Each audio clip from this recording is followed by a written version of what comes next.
On both sides of the Pacific Ocean, the 1860s were a time of momentous change.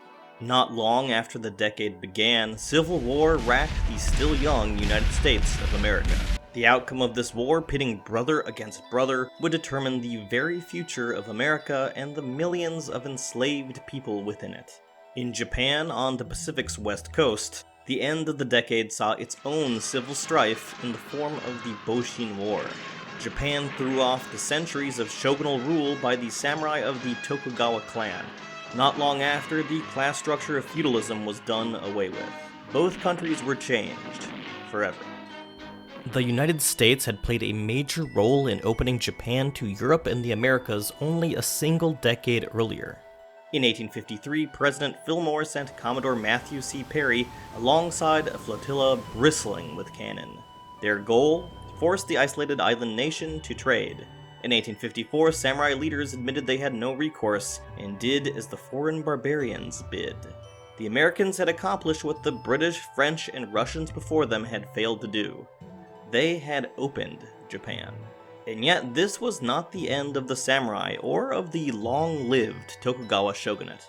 For 14 years, it was the shogun's samurai delegates who would deal with the Americans and other foreigners. And so, it was the samurai who would watch on from afar as the United States descended into civil war from 1861 until 1865. Just what did the samurai think as they watched this overwhelmingly powerful nation, the very country that had forced them from isolationist reverie, tearing itself apart? Salutations and yokoso back to Unseen Japan. As always, I'm Noah Oskow, and today we're taking a trip back to the tumultuous 1860s. Today's topic is one I've been wanting to cover for a while and was actually chosen by vote over at our Patreon. If you like this video, please consider giving a like and subscribing for more, or becoming a member for the next poll. Would mean the world to me. Alright, onwards to how the samurai saw the U.S. Civil War. The first direct head of state relationship between Japan and the United States was that of Shogun Tokugawa Ieyasu and President Franklin Pierce. Ieyasu's father, Ieyoshi, had died of heat stroke just weeks after Commodore Perry's fleet arrived in Uraga Bay. President Fillmore, who had only reached the presidency via the untimely death of President Zachary Taylor, did not even attempt to run for a second term and was out of office by the time Perry arrived in Japan. Ieyasu was shogun during the signing of the Treaty of Kanagawa, which opened Japan to the west, yet Ieyasu was essentially a figurehead, being too sickly to involve himself in politics. During these decades, America was unquestionably the more relationally dominant of the two countries. The US forced Japan to sign loathsome, unequal treaties, like the 1858 Treaty of Amity and Commerce. Japan, whose samurai government and overall population did not want to interact with these foreigners, had no choice but to open up treaty ports, grant foreigners extraterritoriality, and put up with unfair trade regulations. And yet the 1850s and 60s were a time when both countries were saddled with particularly weak leadership. Both went through de facto heads of state at a frantic pace. The shoguns in Edo, which is modern Tokyo, steadily lost authority, seen as weak both because of their capitulation to the Americans and concessions to the emperor in Kyoto.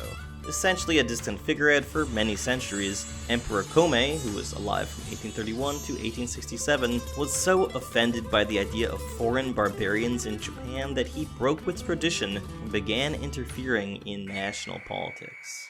For its part, America's strong foreign policy belied troubles at home.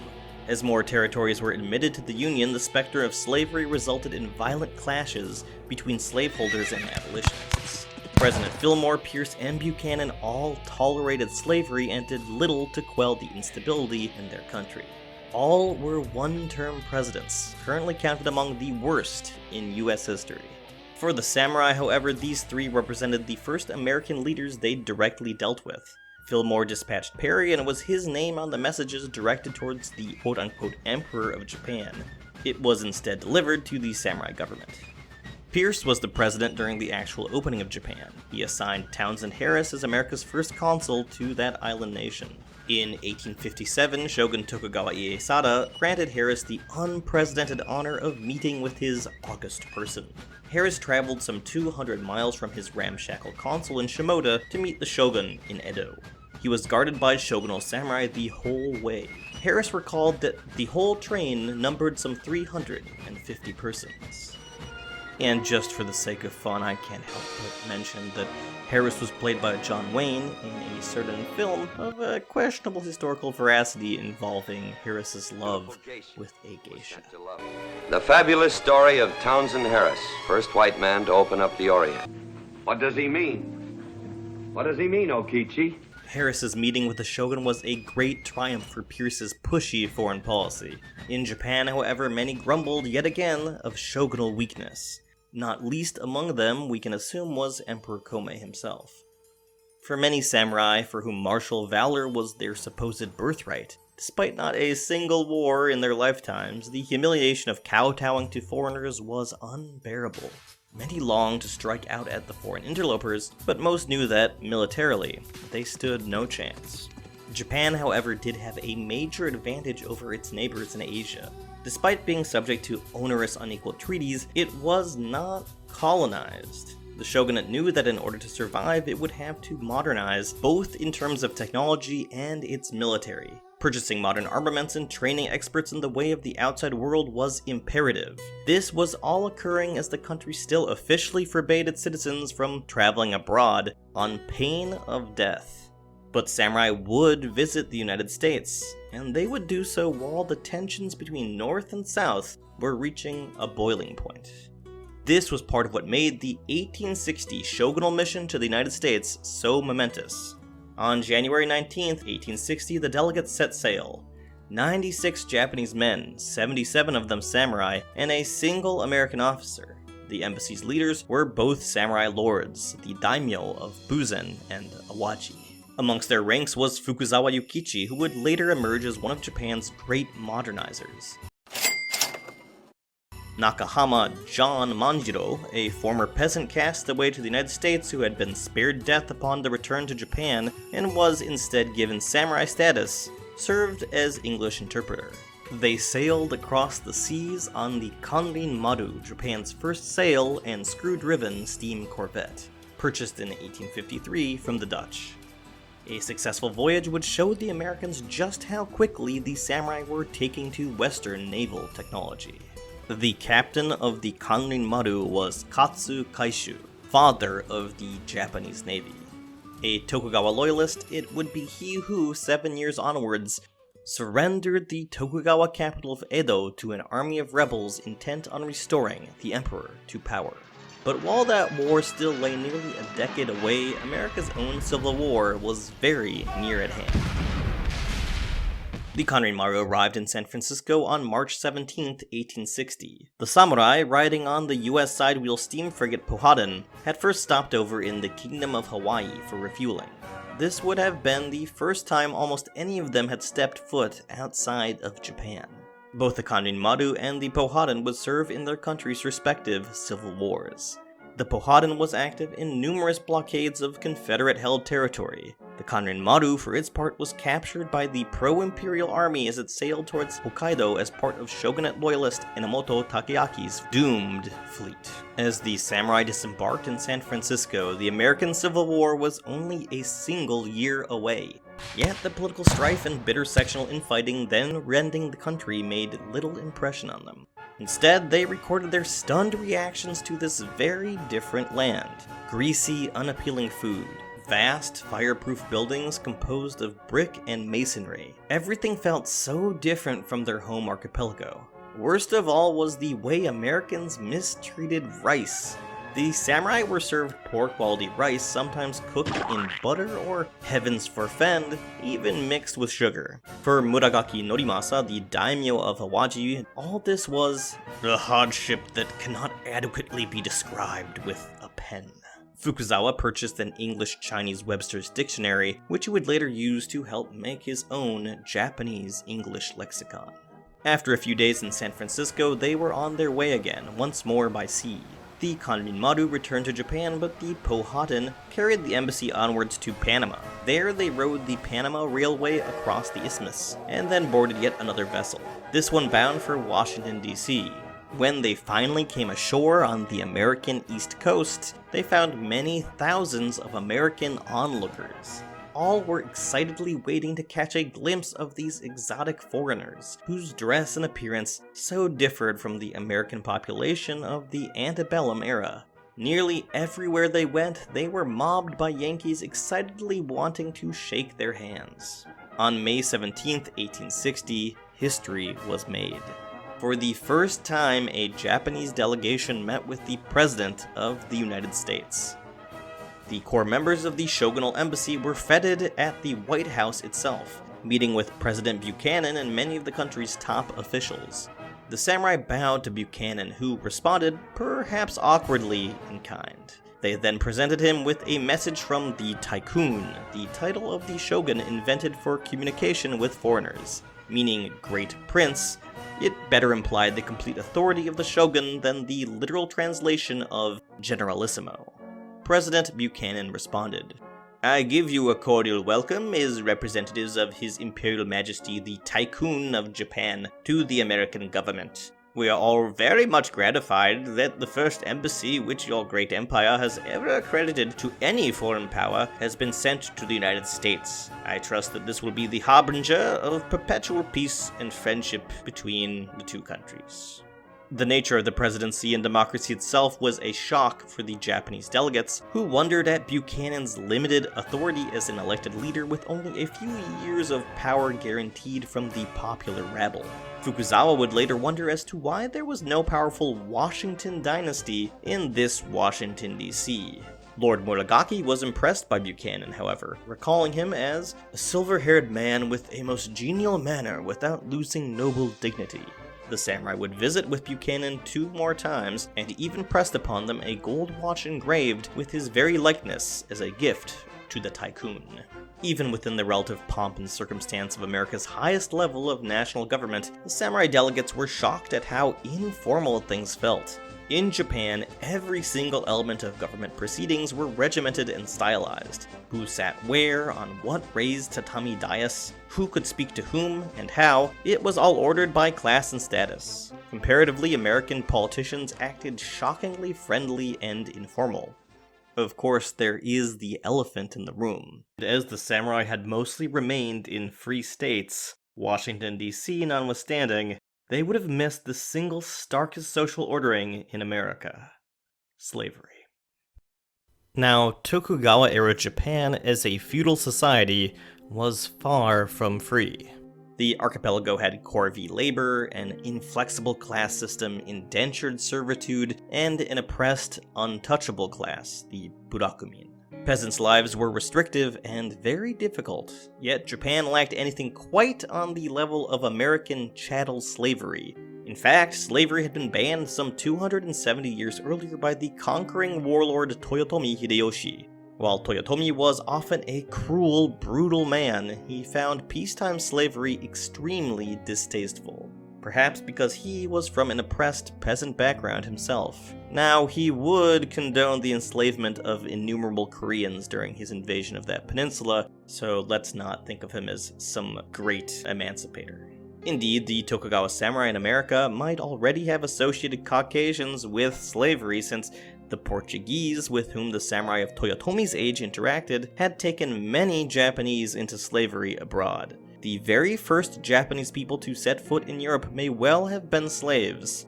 Toyotomi had attempted to retrieve these slaves, and when this proved impossible, banned the Portuguese from Japan. Flash back to the future in 1860 in America, and slavery was sadly still alive, and quite well, in 15 US states. And yet, despite the deadly seriousness of the debate on slavery then raging, it was little commented upon by the 1860 samurai mission. Now, the samurai delegates were in for yet another crash course in American civil society. One morning, they were shocked to see the vice president himself, John C. Breckinridge, approach their hotel, bereft of any escort, to ask them if they'd like to visit Congress with him. The idea of the person holding the second highest rank in the country moving about without a trail of dozens of retainers must have been beyond the pale. Still, the samurai took Breckinridge up on the offer and went off to visit a legislature at the height of sectional tensions. Breckinridge presided over the session of Congress as the samurai watched on. Of course, most of the debates and discussions heard that day were lost on them. When asked if they'd like to make any questions during the session, they responded laconically, "We consider it as presumptuous to inquire into the state affairs of another nation." Little inquiry or comment was made regarding US domestic affairs, despite being welcomed into the heart of the nation's political goings-on. In the coming year, Breckinridge would run for president as part of a split Democratic ticket. Despite gaining the support of most of the South, his loss helped usher in newcomer Abraham Lincoln and the abolitionist Republican Party. Breckinridge would flee the Union as war erupted, even becoming a Confederate general of some importance. Back in March of 1860, disturbing news would soon reach the samurai during a stay in Pennsylvania. Ii Naosuke, a powerful minister of the Tokugawa government who had managed to restore much of its authority, had been assassinated. Word of the political murder had sped by Pony Express across the American continent to inform the embassy. It was an ill portent, and indeed, the Tokugawa Shogunate would only weaken following Ii's death. As the samurai left the United States, the end of the shogunate was still 7 years away. America would have its own reckoning much sooner. The election of Abraham Lincoln precipitated the sudden secession of numerous southern states. 7 left the Union before Buchanan even had a chance to hand the presidency over to his successor. Francis Hall, a reporter for the New York Tribune stationed in Edo, encapsulated the mood in Japan in the days before the first shots were fired at Fort Sumter.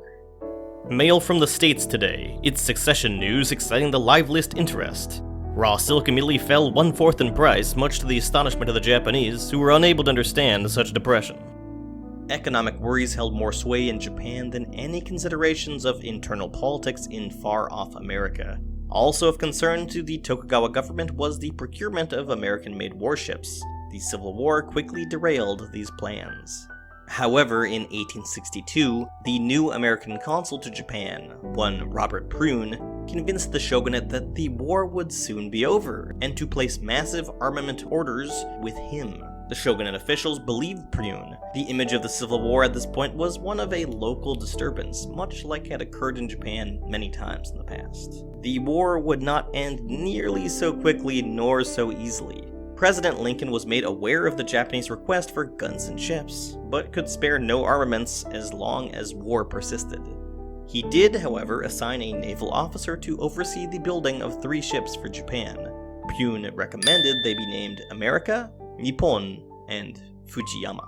The process of building and delivering the ships took years. By 1864, the shogunate was even considering sending naval students to study in war-torn America. In reality, these youths would covertly seek out information on the long-awaited ships. But more dramatic geopolitical events were about to change all that. It's pretty easy to imagine the Civil War occupying all of the United States' military output, yet this was not quite so. President Lincoln thought it important to maintain a sense of American power abroad. This would help ensure foreign countries, like Japan, still consider the Union as the true and functional government of the United States. As the Civil War raged in North America, sectional violence was increasing in Japan. The Sono-joi, Revere the Emperor, expelled the barbarian, movement was gaining violent steam. Attacks by anti-foreign samurai elements on overseas delegates and businessmen increased. Robert Prune's own Edo domicile was burnt down. On June 25, 1863, samurai of the radical Choshu domain attacked an American merchant steamer at anchor in the Straits of Shimonoseki. The samurai were responding to Emperor Komei's recent unilateral order to expel barbarians. The shogunate in Edo knew nothing of the Choshu samurai's intentions, and was at a loss as similar attacks continued. On July 16th, with the consent of Ambassador Prune, the USS Wyoming sailed into Shimonoseki. There, it proceeded to engage the Choshu fleet. The samurai vessels had all been supplied by America, but were poorly maintained. Nonetheless, they put up an impressive fight. Wyoming sank 2 ships and wounded or killed 40 samurai. In turn, the Choshu soldiers badly damaged the larger Wyoming and killed 4 American seamen. After 2 hours of battle, Wyoming left Shimonoseki, sailing back towards Yokohama. This unilateral action in Japan had been undertaken only weeks after Union victory at the Battle of Gettysburg halted Confederate General Lee's invasion of the North. Often considered the turning point of the Civil War, it's amazing that Lincoln had time to consider anything else. Yet, foreign policy was not forgotten. When Lincoln heard of the battle with Choshu in far-off Japan, he had the ships being built for the shogunate impounded. Increasingly, Japan seemed fractured and the Tokugawa dynasty unmoored from true authority. All this, of course, was occurring while America itself was at war with almost half of its states. The impounding of ships the shogunate had already waited years for was a major blow to bilateral relations.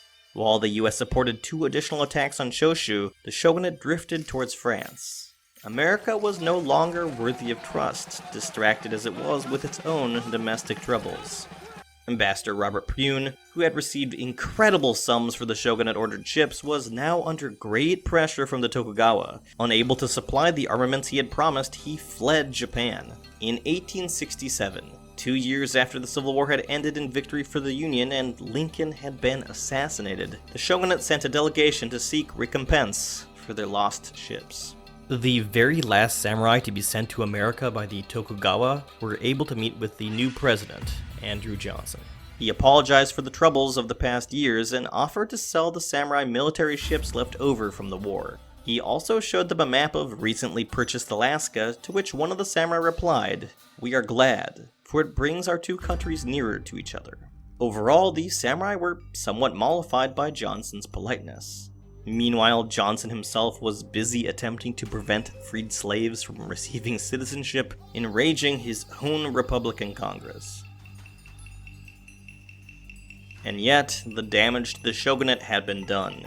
In less than a year, Satsuma and Choshu domains rose up in support of the now late Emperor Komei's son, Emperor Meiji. The Tokugawa shogunate, the ultimate authority in Japan for 2.5 centuries, lost battle after battle. As the shogunate and rebels clashed, the Tokugawa purchased ironclad, the Stonewall, was on its way to Japan. An advanced, powerful warship built for the Confederacy in France, it had been seized by the Union during the Civil War.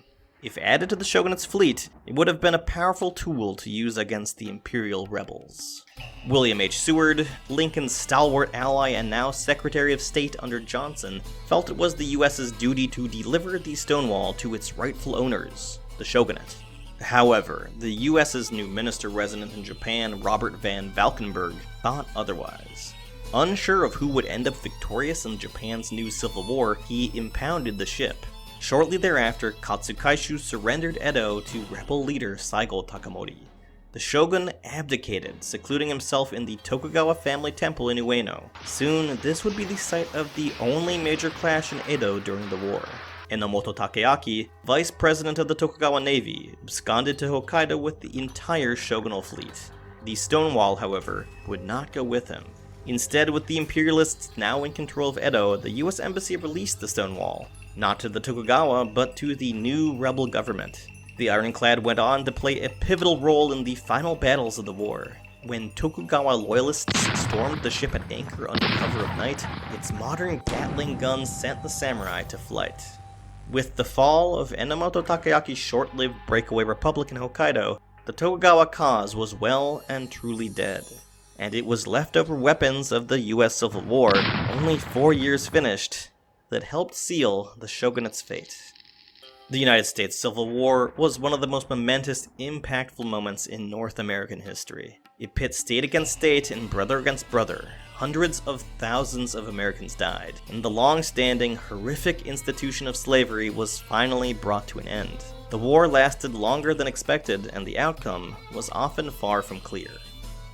But for the samurai rulers of Japan far across the Pacific, the US Civil War was far from the most pressing event in daily life. Pressured from foreign powers on all sides and dealing with internal civil strife, the shogunate had other things on its mind. Many samurai who were already well acquainted with America during this period had little to say on the matter. In his still well-read autobiography, Fukuzawa Yukichi only mentioned the Civil War in terms of the ships Japan tried to purchase during the conflict. President Lincoln's insistence that American power still be projected abroad during the war helped ensure that the Tokugawa samurai never considered that the United States government might fall.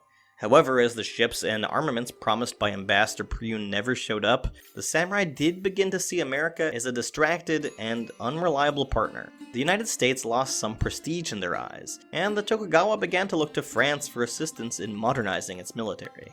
But by 1869, it hardly mattered. The last Tokugawa holdouts had fallen. In Japan, a new government ruled. Soon, it would do away with the samurai class and all feudal holdovers. America moved haltingly through Reconstruction, with slavery replaced by onerous Jim Crow laws. In 1879, former commanding general of the Union Army Ulysses S. Grant became the first former US president to visit Japan. Grant received one of the most rapturous welcomes any foreigner ever has in the country. Emperor Meiji was deeply impressed with Grant, and would treasure advice given to him by the great general for many decades to come. But Grant was feted not by top-knot-wearing, sword-carrying warriors like those who had met Presidents Buchanan and Johnson. Instead, his hosts in the upper echelons of Japanese society wore top hats, suits, and ties. 2 years previous, the final samurai rebellion had been put down. The age of the samurai was truly over. As both civil and Boshin wars faded into the background, the memories of the decade when samurai strode the halls of a White House on the cusp of national conflagration became nothing more than the ephemera of a long-distant past.